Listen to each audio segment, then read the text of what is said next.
My mom said, "It's only fair your sister gets a head start. You're used to working for things." So she gave her my college fund. And I gave them both a silent goodbye and a brutal surprise 10 years later. When I was 12, I found the binder in Mom's closet, navy blue, fat as a Bible, and stuffed with financial printouts, receipts, and a folder labeled Emma's College Fund. Emma, my little sister, 8 years younger, loud as a fire alarm, always sticky with popsicle juice and asking to use my things. I didn't think much of the binder back then. I just assumed there'd be another one with my name on it. There wasn't. Flash forward 6 years.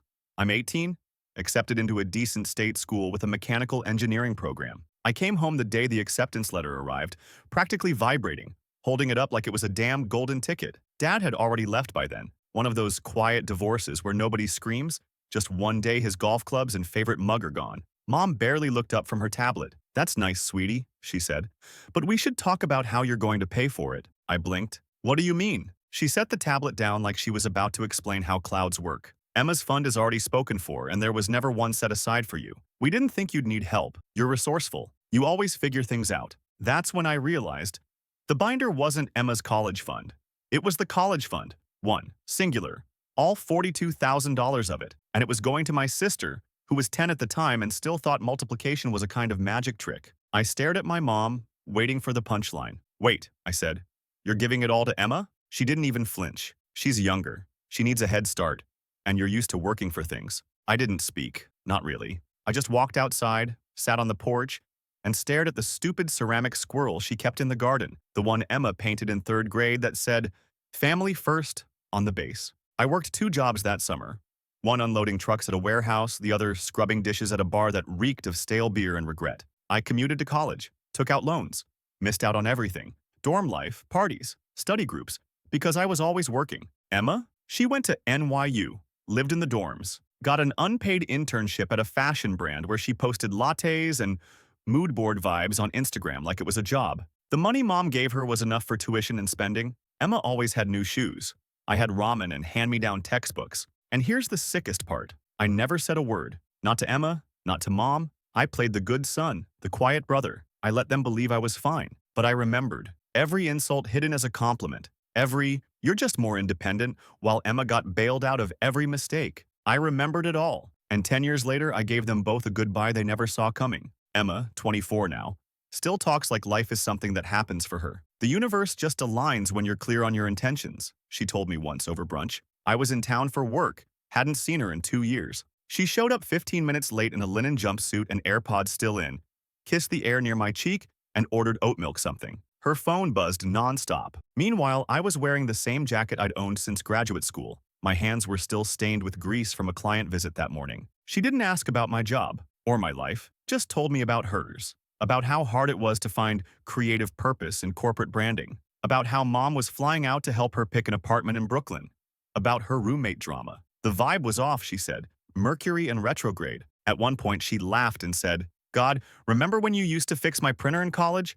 You were like my tech support older brother." So cute. I just smiled and paid the check. That's the thing about resentment. You don't always feel it boiling. Sometimes it just simmers for years, quiet and patient, until it hardens into something sharper. After brunch, I visited Mom. She still lived in the same house. Same stupid squirrel statue by the steps. Inside, it smelled like lemon cleaner and scented candles trying to mask something older, sadder. She hugged me like I was a distant cousin. "You've gotten thin," she said, patting my shoulder. "Don't you eat out there?" I told her I had a good job, managed a mid-size engineering team, just bought a condo, didn't mention it was in cash. "Oh, I wish you'd tell Emma how to be more like you," she sighed. "She's brilliant, but a little lost." I didn't say anything, just stared at the family photos lining the hallway.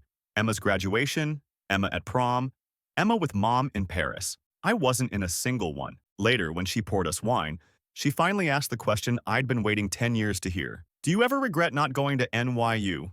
I know it was unfair back then, but we did what we thought was best. That word again. Fair. I looked at her. This woman who once told me I was resilient, like it was a compliment, who smiled while explaining why I didn't need what my sister did. "Yeah," I said. "I think about it sometimes." She smiled, relieved, thought that was closure. What she didn't know, what neither of them knew, was that I'd been planning something. Not revenge, not exactly, just correction, balance. And it started with a wedding invitation. Emma's wedding. Scheduled for June. She sent me the save the date in a glittery envelope, said she wanted me to do a reading during the ceremony. It would mean the world, big bro. IRSP'd yes, and started setting the trap. Emma wanted a fairy tale wedding, Pinterest board turned reality, rooftop venue in Manhattan, string quartet, champagne wall, and of course, custom vows, flower crowns, and a guest list full of influencers and people she barely knew. I watched it unfold from the sidelines like a stagehand backstage at a play I didn't audition for. She texted me the itinerary in a Google Doc titled Emma plus Nick, the vibe, capitalized. Like a damn fashion launch. Mom was fully in wedding general mode, calling me to coordinate flights, obsessing over tablecloth shades. Emma's vision is so romantic, she gushed. I wish you'd find someone to settle down with too. You're not getting any younger. I bit my tongue. Thought about telling her I'd been with someone for 2 years. A woman named Lena. Brilliant. Kind. Knew the full story and never tried to fix it. But Lena didn't want to meet my family. Said they sounded like a sickness I hadn't fully admitted to. She was right. Anyway, Mom continued, you'll be doing the second reading. Something meaningful, but not too long. Maybe that quote from The Alchemist? Emma loves that book. Of course she does. The book about a boy who thinks the universe rearranges itself just for him. I agreed. Said I'd prepare something. What I didn't say was that I had a different reading in mind. The wedding was set for the second weekend in June. I arrived 2 days early. Stayed in a hotel I paid for myself, even though Mom offered to put me in the suite with my uncle. No thanks. I needed space, and I needed a place to prepare. Emma looked radiant at the rehearsal. Genuinely. I won't lie about that. Her dress was understated, elegant. Her fiancé Nick seemed decent enough.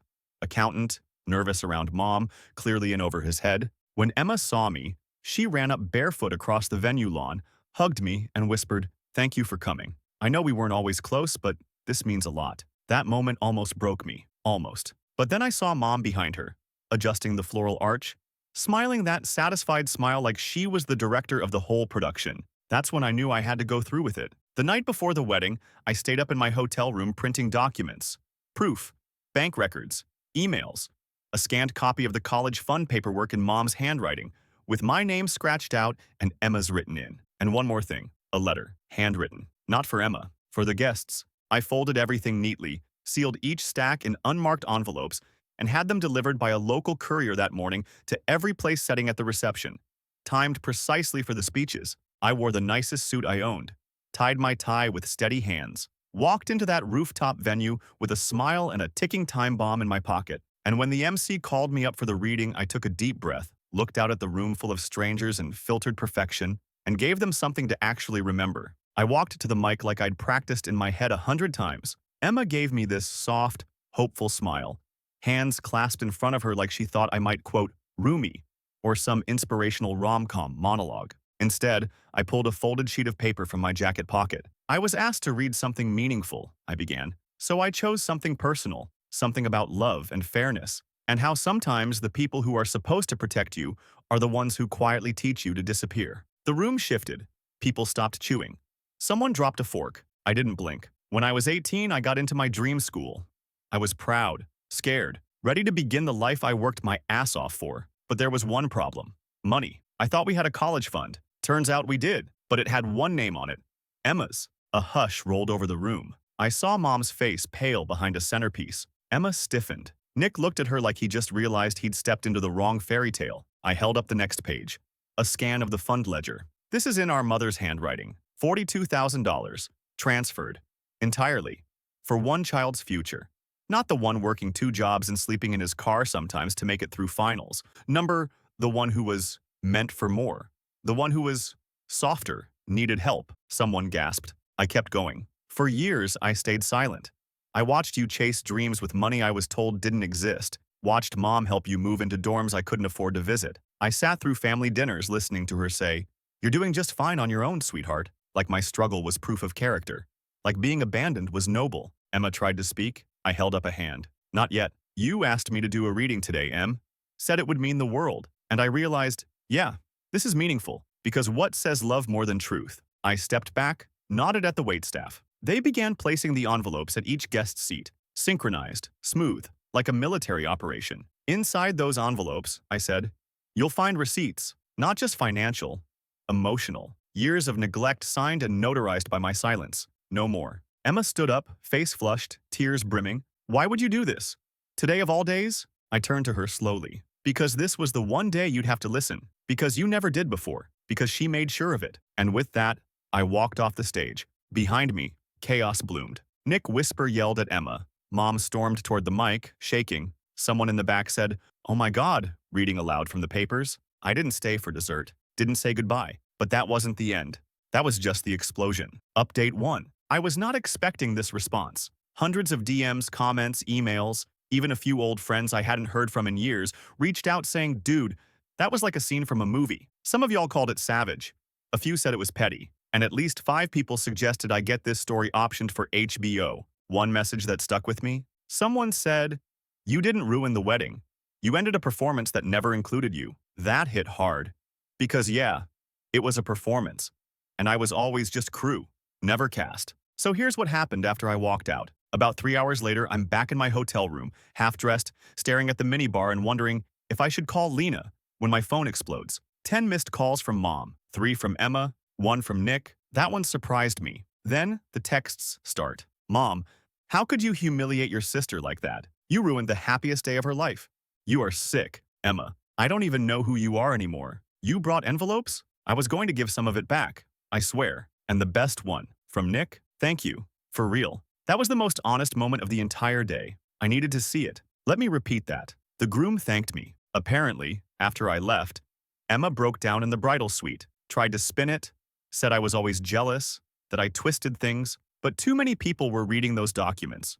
Her friends, his family, hell, even the wedding planner pulled Mom aside and said, "You should have handled this years ago." The marriage didn't happen. Nick left that night. Yep, he checked out of their hotel before dawn, told Emma it felt like she built a fantasy world, and he wasn't about to marry into a family that thought betrayal was just character building. According to a mutual friend, he went back to their apartment, packed a bag, and flew back to Chicago. Wedding canceled. No honeymoon, no photo ops, no follow-through. Mom went full scorched earth, told our relatives I had manipulated the narrative, that I was vengeful and unwell. But here's the kicker.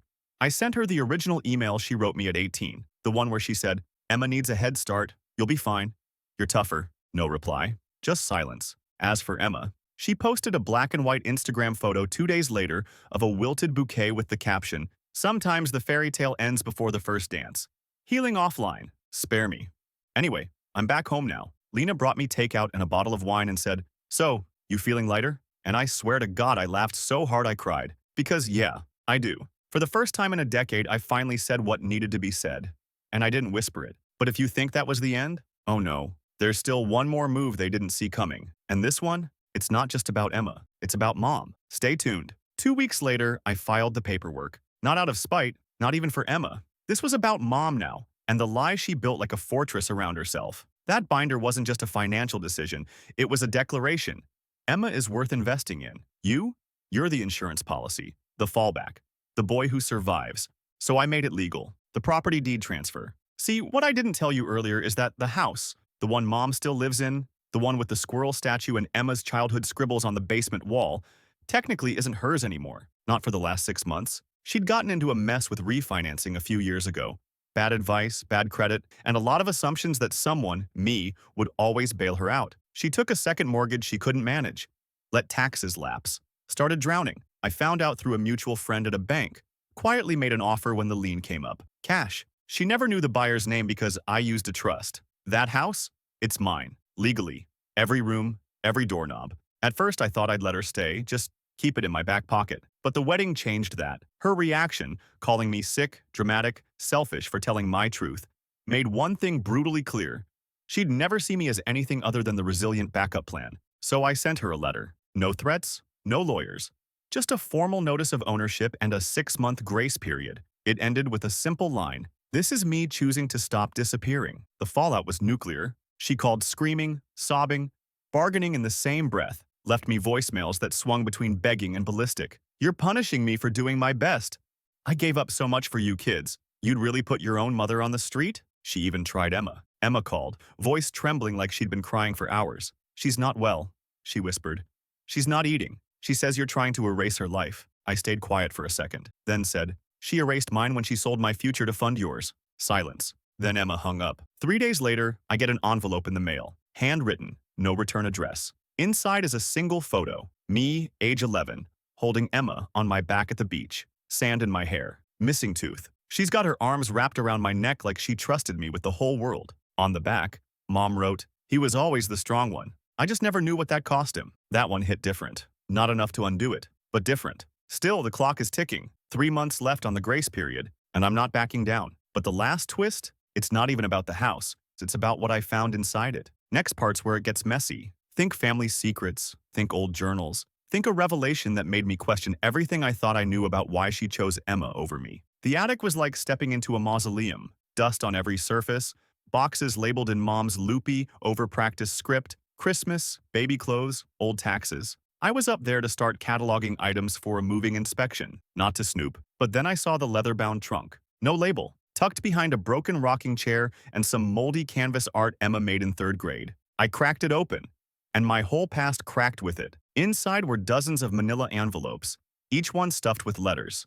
Some from my dad, some from lawyers, some never sent at all. But the real gut punch? A stack labeled, "College James," in all caps. James, that's me. I sat down on the floor, knees to my chest like I was 13 again, and read, one after another, scholarship offer letters, early admissions approvals, grant notifications, even one from an alumni fund that said they were deeply impressed by James's application and eager to contribute $15,000 toward his first-year tuition. Not one of them had made it to me. The kicker was a letter from a man named Dennis Kruger, a retired engineer who Mom apparently knew from her old job. He had written to her, not me, saying he was honored to sponsor James's education, given his circumstances and potential. $20,000. Donated in good faith, never used. Instead, I found a withdrawal record. Same amount, pulled from a joint account in Mom's name, 6 months before Emma's NYU application went through. I thought I was just overlooked, ignored. But this was theft.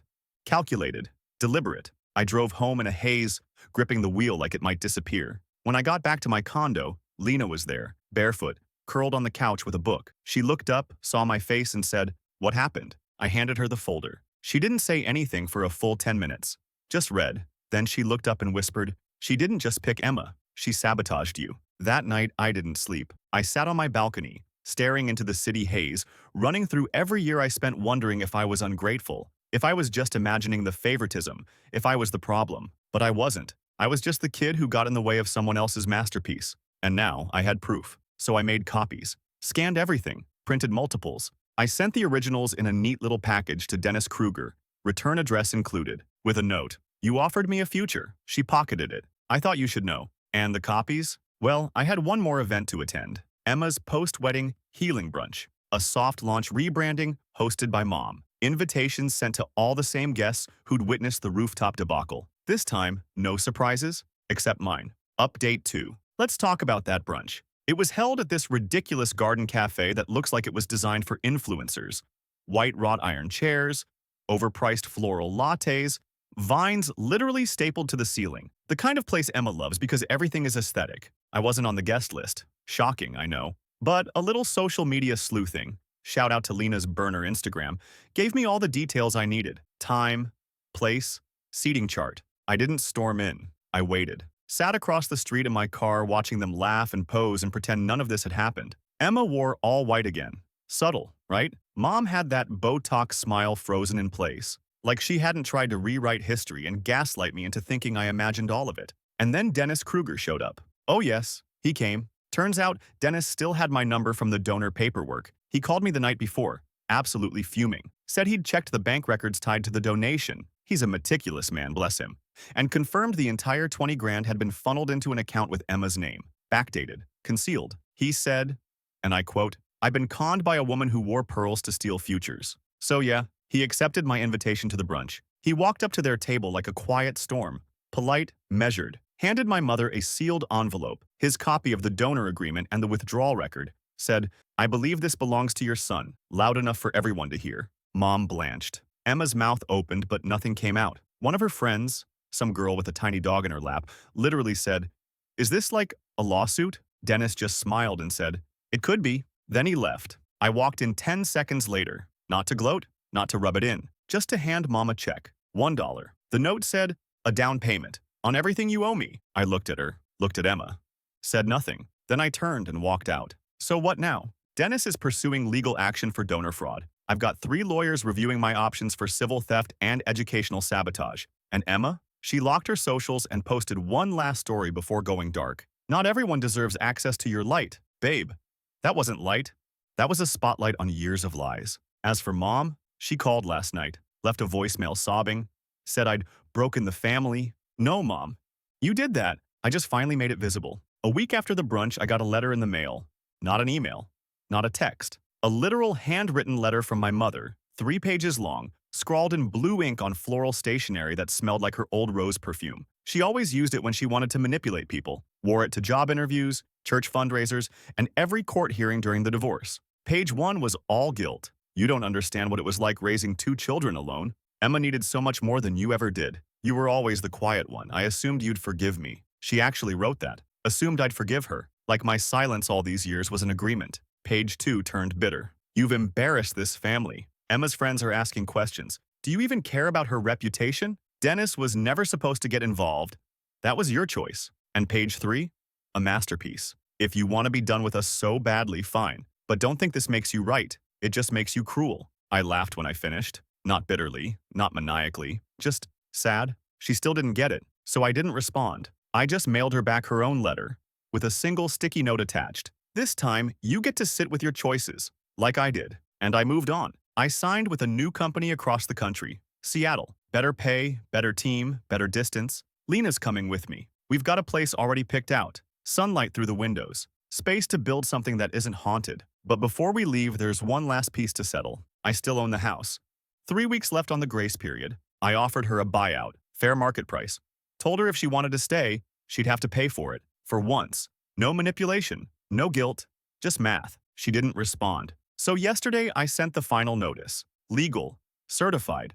Countdown officially started. What she doesn't know? I'm not selling it. I'm donating it. To a nonprofit that converts homes into transitional housing for women aging out of the foster system. Because if my mom wanted a symbol that Emma was chosen and I was disposable, she gave it to me. That house, and now I'm turning it into the opposite of what it stood for. Not a place where favoritism thrived, but a place where girls who were never chosen get to start over. Poetic enough for you, Mom? Because that's what fairness looks like. I stood in the front yard of that house one last time. Early morning, dew still clinging to the grass, the air thick with a silence I used to mistake for peace. The squirrel statue was still there, sun-faded and chipped, family first, barely legible at the base. I didn't touch it, let it crumble on its own. The moving truck was out front, not for me, but for her. I hired a service to pack her things, paid the final utilities, even forwarded her mail. She'd never responded to the buyout offer, never tried to fight the eviction in court. She just stalled.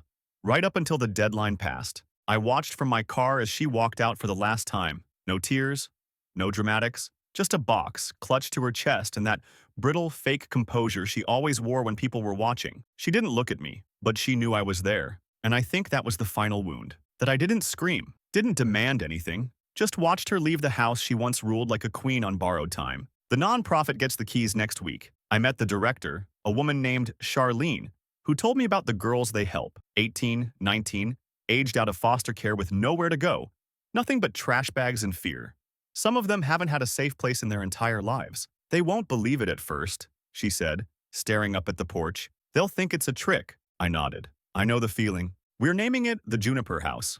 Lena's idea. Juniper for protection and renewal. I liked that. Felt clean. Like bleach for the soul. As for Emma, no word since the brunch. I assume she's still spinning her own version somewhere. Telling herself I was always jealous, always bitter. It's easier that way. To believe I burned the bridge out of spite, not survival. But I didn't just burn the bridge. I paved a new road. Lena and I leave next week. Seattle's waiting. She got a job with a literacy nonprofit. I'm already designing the new lab space. We've talked about maybe getting a dog, planting an herb garden. Ordinary things that feel like freedom. I'm not angry anymore. That's the twist. I spent a decade carrying a silence that wasn't mine. Told myself I was the stronger one, the helper, the survivor. But surviving isn't the same as living. So here I am, finally living. If you're reading this and you've ever felt like the forgotten sibling, the expendable child, the one who got tough love while someone else got soft landings, hear this. You weren't imagining it, but you also don't owe them your silence. Break it. And if you're lucky, one day you'll watch the people who ignored you be stunned by your absence. And you'll finally be free.